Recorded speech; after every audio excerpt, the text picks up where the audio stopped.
welcome to Dialogue. China's Spring Festival travel rush, also known as Chunyun, is the largest annual human migration on Earth. This year, the rush period is going to last for 40 days, and a record 9 billion passenger trips are expected. With China extending visa-free travel to a growing list of countries, a Chinese New Year travel boom is on the horizon. What's new about this year's Chunyun, and how do people choose their holiday destinations? What can we learn from thriving holiday consumptions? Join us for our discussion from Beijing. I'm Xu Qinduo.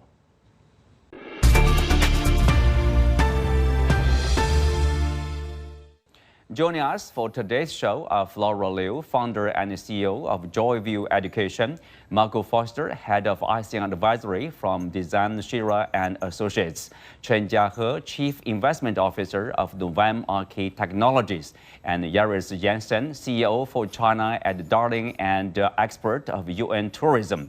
Welcome to Dialogue. Well, the Spring Festival is around the corner. Flora, I will start with you. How will you celebrate the Lunar New Year?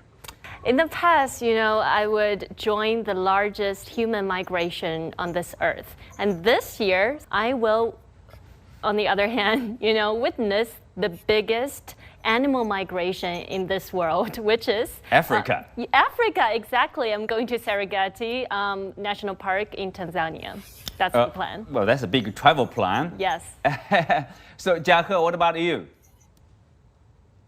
Well, I'm spending my time in Hainan. You see, I tried to avoid the traffic rush, that will definitely happen just a few days before the Lunar New Year. So I came here about 3 weeks ago, and I spent about 3 lovely weeks here. And I'm going to spend 3 to 4 lovely weeks here. Nothing to complain since you are in Hainan.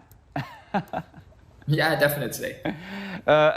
So, Marco, any plan or anything special for this Chinese New Year? Yeah, so the Lunar New Year migration is not only happening within China, but also all around the region here in Southeast Asia. I'm based in Ho Chi Minh City. My family's from Hanoi. We celebrate the Lunar New Year at home as well. So I'll be with my grandma in Hanoi. Mm-hmm. Well, Yereth, so anything special for you too? I'll be visiting Thailand for the first time since 2018 for a warm winter. Nice choice, probably a lot of people will obviously choose, Southeast East Asian countries, for various reasons as a practice. Well, the Spring Festival travel rush, for 2024 is expected to last, as we said, like 40 days. And also, it's setting a new record of 9 billion passenger trips during this period. In the first day of the travel season alone, Jiahe, I will have this question for you. Already 189 million passenger trips were made. I mean, this figure is impressive. What do these figures tell us?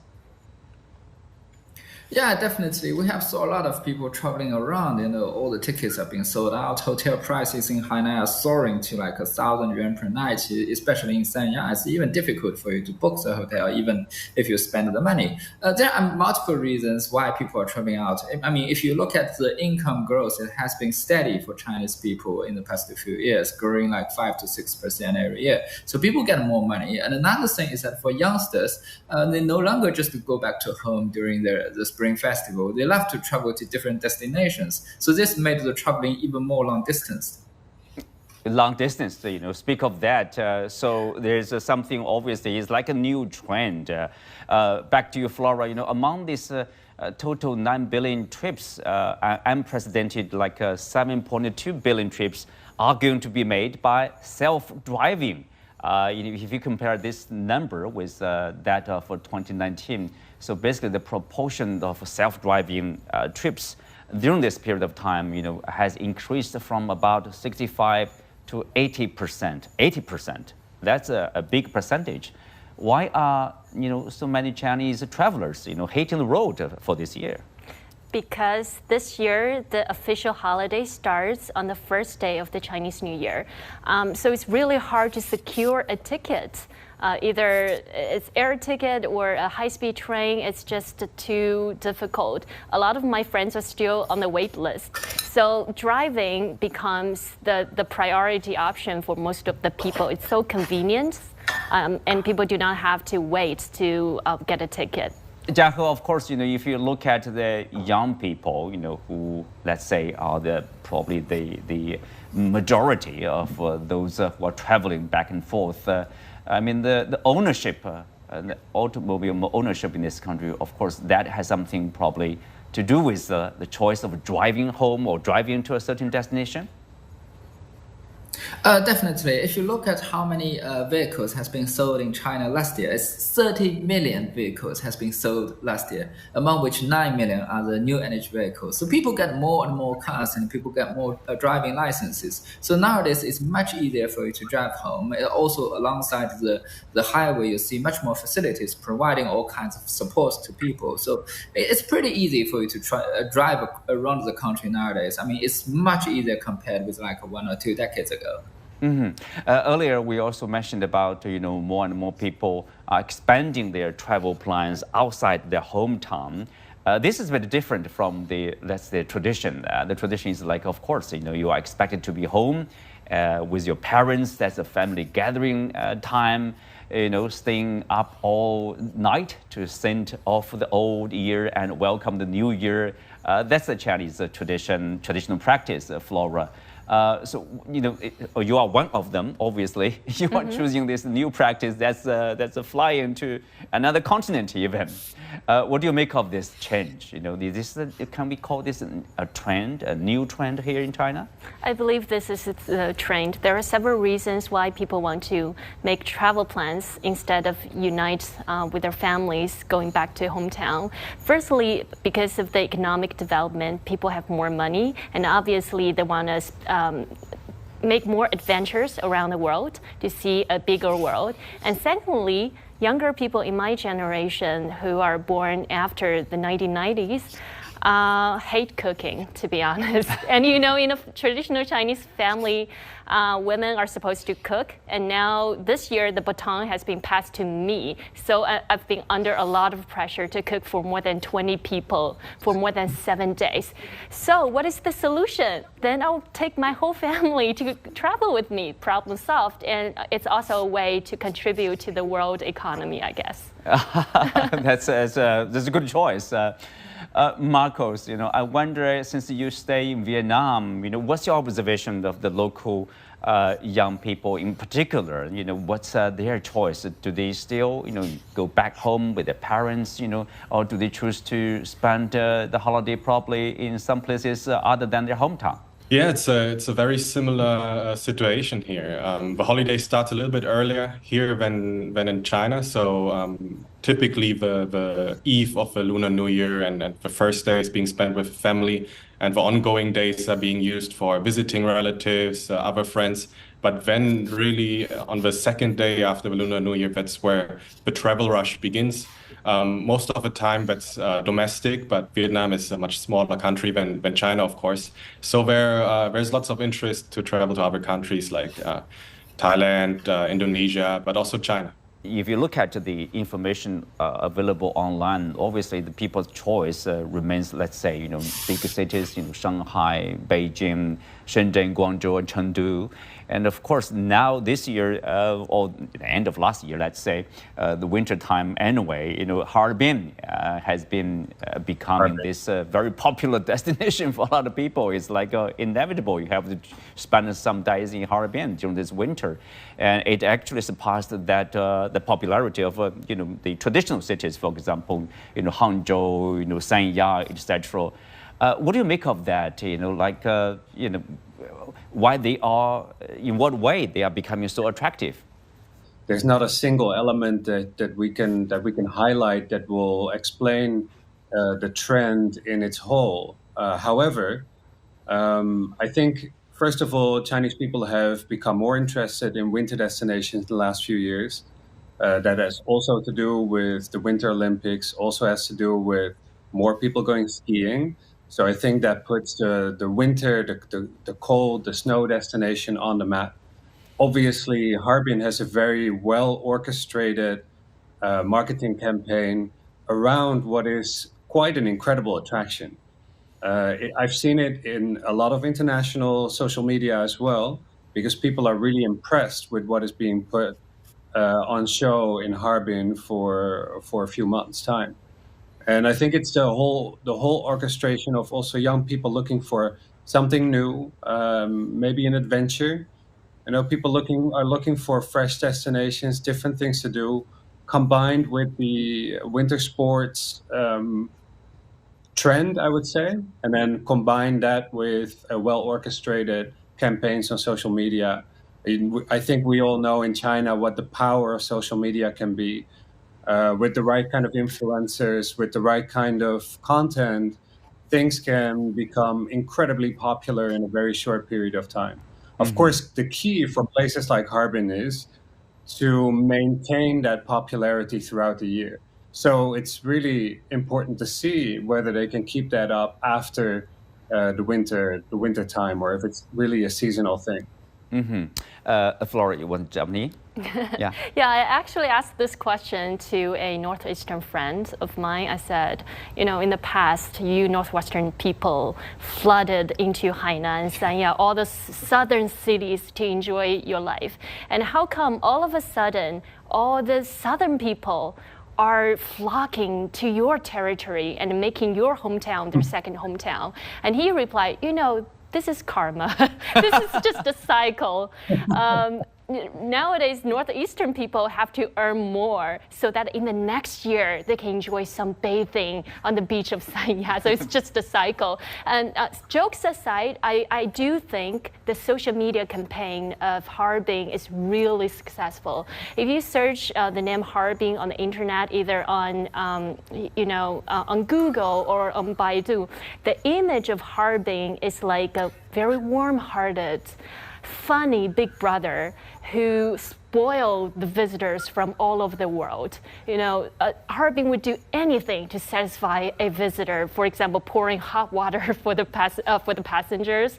And even the local residents would use their private cars to give a free ride to visitors if they cannot make it to the bus.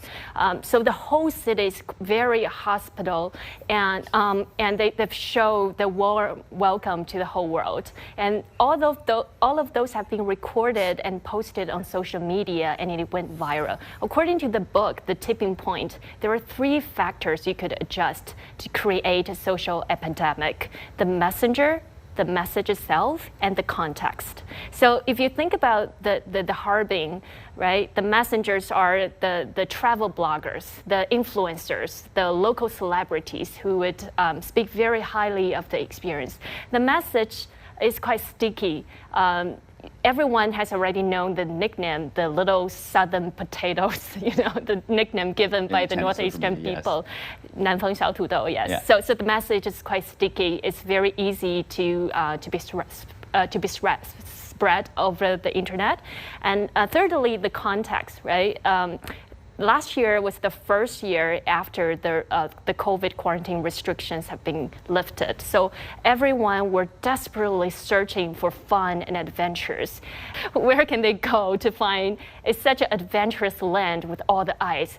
Bingo, Harbin, right? So Harbin has become the destination. But I do think the social media campaign is quite successful. Okay, social media, the influence there.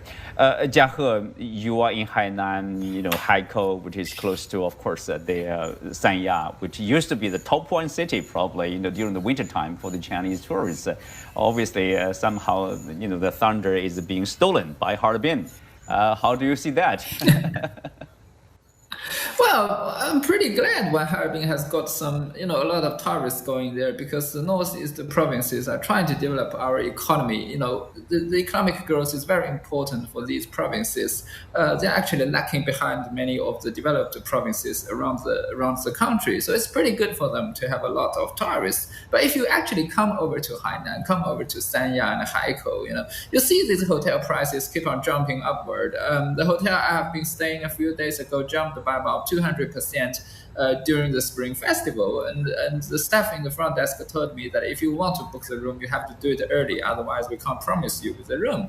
So you still see a lot of people rushing into Hainan. They just didn't really have the headline of the media this winter, but still they're earning a lot of their money, I would say. Mm-hmm. So, Marcos, are we seeing a similar competition, among cities, probably among different destinations in Southeast Asia, in Vietnam, in some countries, of course, to try to attract more tourists from certain places, such as Thailand probably will do this utmost to attract Chinese tourists, probably so is Malaysia. Things like that. Do you see the, kind of similar competition there? Yeah, there's definitely competition amongst the Southeast Asian nations in attracting, especially international visitors, and among them, of course, Chinese visitors, Indian visitors, these big markets, Australia, Europe, North America. However, there are economies that are more reliant on tourism than others. For example, Thailand, if you just look at trade, wouldn't be as reliant on China than many of the other economies here in Southeast Asia. But when we look at tourism, and Thailand is a very or tourism in Thailand plays a big part in the economy, then it's very reliant. And the same goes for Malaysia, Singapore, Indonesia, with places like Bali, but also Vietnam. And that's where we had very interesting developments recently with visa-free travel being announced to be taken into effect, I think, next month for Malaysia, or already for Malaysia, next month for Thailand, and also for Singapore, going both ways. So Chinese tourists can travel to these places visa-free, but also these Southeast Asian tourists can explore China visa-free. And on top of that, also European countries and nationals that can travel to China visa-free, which was, in my opinion, very unexpected. Back to the domestic destination, we do see, in the year 2023, you see this fashionable practice, for some reason, a city could be becoming this hottest destination for a certain period of time. For example, Zibo for street food. We talked about Harbin, things like that. What are the, of course, you mentioned about social media influence, but also probably the hard work of local government, local officials. Still, what are the secret? How can they make it long term instead of being faddish? Well, a lot of the social media influencing and good work that Harbin has been done wasn't really received abroad, I think. At least not with my circles, and I have lots of friends that used to live in China or travel to China frequently. So it, of course, attracts in majority Chinese domestic tourism. The international numbers are just too low at this point. But I remember back in 2014, when I still used to live in Berlin, in Germany, for example, there used to be public buses running around the city with Visit Hangzhou posters on them.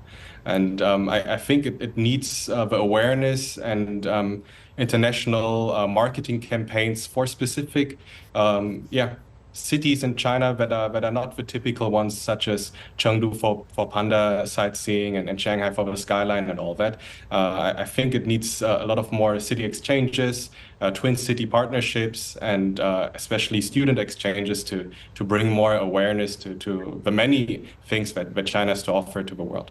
Mm-hmm.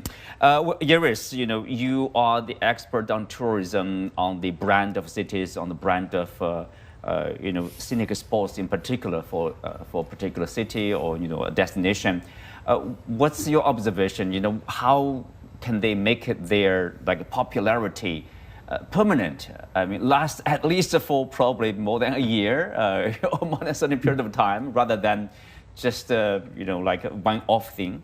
If you look at the average Westerner, Chengdu was just mentioned. Chengdu is not even that famous on the international map, right? So it's generally Beijing, Shanghai, and the Terracotta Warriors. And maybe they know the Terracotta Warriors is in Xi'an.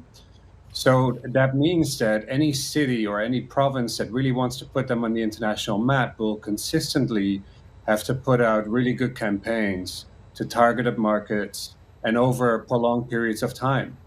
I follow a lot of Chinese accounts on the international social media, so I get a lot more exposure to what they're putting out there. I would say the average person doesn't see any of that, or if they do, they may not remember. You have to understand that for most Westerners, Chinese names are quite obscure. It's like if you would look at some Indian names or African names, you may not understand the language, so it's very difficult to remember these names, right? So you really have to build an association with this, and that means that these cities need to build consistent campaigns where they have a single logo, maybe a slogan that is well designed for the international market. And when they go abroad, they need to start targeting certain countries over long periods of time. It's the same actually with companies. So when we look at brands, Apple, Coca-Cola, some of the biggest brands in the world, they put out their branding over long periods of time and they never stop. And because you have that constant exposure, you will always think about these places. Mm-hmm. So it's quite difficult with such a big country like China. If you're a Hangzhou or a Nanjing, which are actually amazing cities, beautiful cities, everybody knows about them in China, to also put yourself on an international map. Yeah, that's obviously, I mean, being long-term is important. Speak of that, Jiahe, earlier Marcos, mentioned about the visa-free treatment is obviously attractive to individual tourists. What about the long-term? Long-term, will that help, or at what point that will help, both business ties between China and those countries like Thailand, Malaysia, and Singapore, for example? I guess, I'm talking about like investment trade, for example.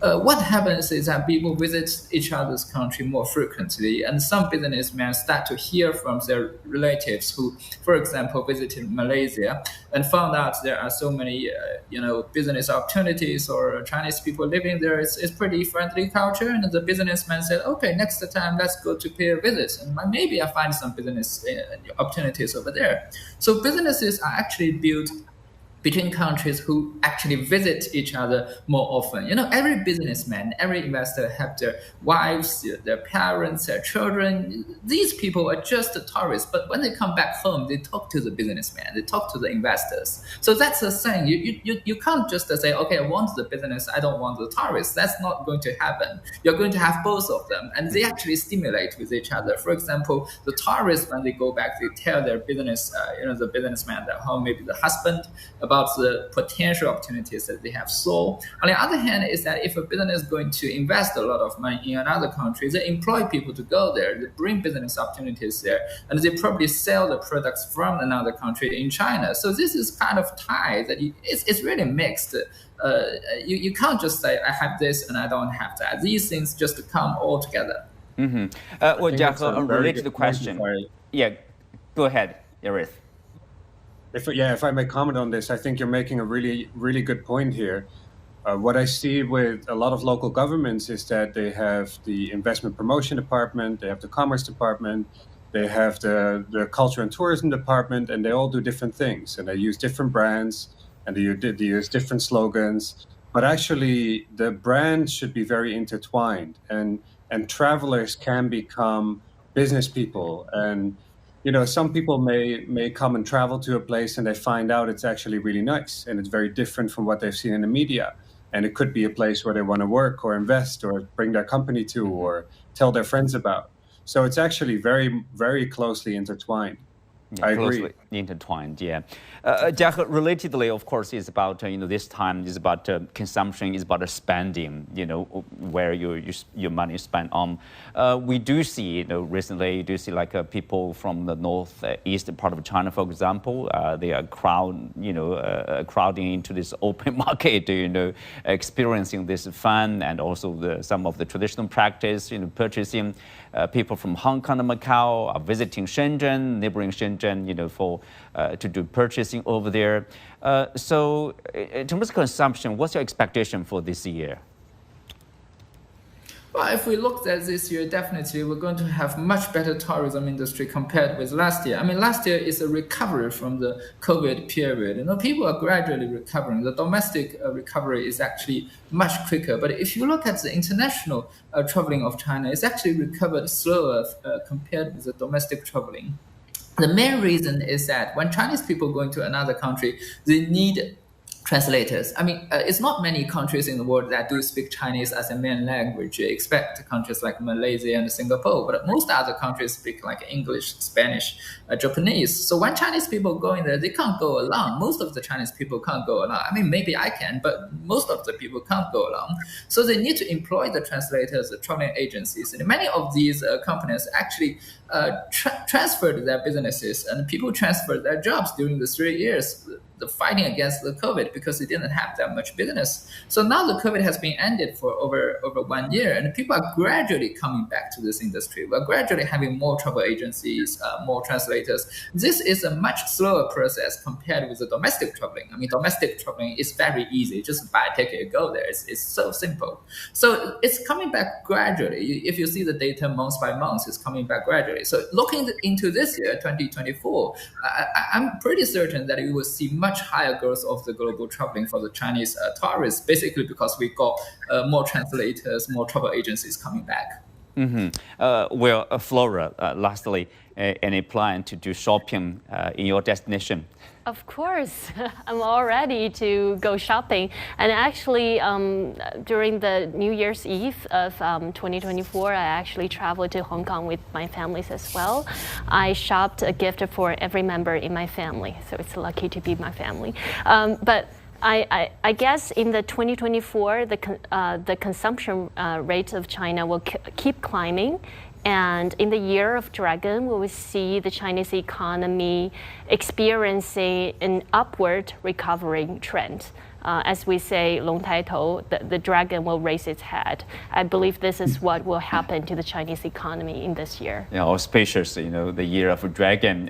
Anything special to say, Marcos, to our audience, for the year of Dragon? Well, travel to China. So concise. Concise. Yereth, so for the traveling and the consumption, anything to look forward to in 2024? I think it's going to be a very surprising year. We're gonna see a lot more changes, I think, in China's policy. I don't think we're at the end yet of the visa-free policies and other changes that are going to make things easier, like Alipay payments. There's a lot of other barriers. So in short, recovering the inbound market is related to a lot of different things. We have removed a few different barriers now, and I hope that more barriers will be removed and things will be made more easy and more accessible. And I think that's a gradual thing that we'll see over 2024. And I think the big recovery we should aim for the year after that, honestly, for next year. With that, we come to the end of today's show. Many thanks to our guests. You can also find us on the CGTN app on YouTube. Thank you for being with us. I'm Chen Jiahe. See you next time.